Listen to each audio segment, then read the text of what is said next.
পুরীর জগন্নাথ মন্দির ভারতের অন্যতম প্রসিদ্ধ মন্দির। জগন্নাথ আরাধনার ইতিবৃত্ত এতই প্রাচীন যে এর কোনো ঐতিহাসিক রেকর্ড পাওয়া সম্ভব নয়। জগন্নাথ মন্দিরে অহিন্দুদের প্রবেশ কঠোরভাবে নিষিদ্ধ। কলিঙ্গ স্থাপত্যশৈলীতে নির্মিত এই মন্দিরটি শ্রীমন্দির নামেও সমাধিক পরিচিত। গর্ভগৃহের মাথায় রয়েছে একটি সুউচ্চ শিখর বা চূড়া। মন্দিরের প্রধানদ্বার, সিংহদ্বার রক্ষক দেবতা জয় ও বিজয়।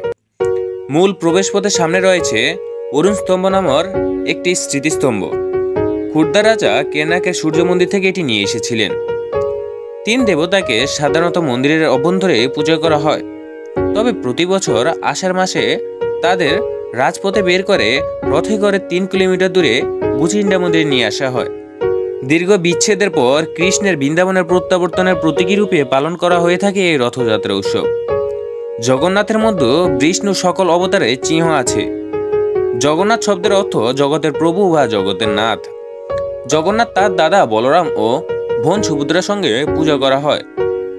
জগন্নাথের মূর্তি সাধারণত কাঠ দিয়ে তৈরি করা হয়। নিম বৃক্ষ বা নিম গাছের কাঠ দ্বারা জগন্নাথের প্রধান বিগ্রহগুলো তৈরি করা হয়। বৈষ্ণব, শৈব, শাক্ত, স্মার্ত সকল শাখার অনুগামীরাই জগন্নাথকে পুজো করেন।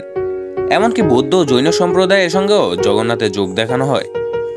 জগন্নাথের সবথেকে বিখ্যাত উৎসব হলো রথযাত্রা।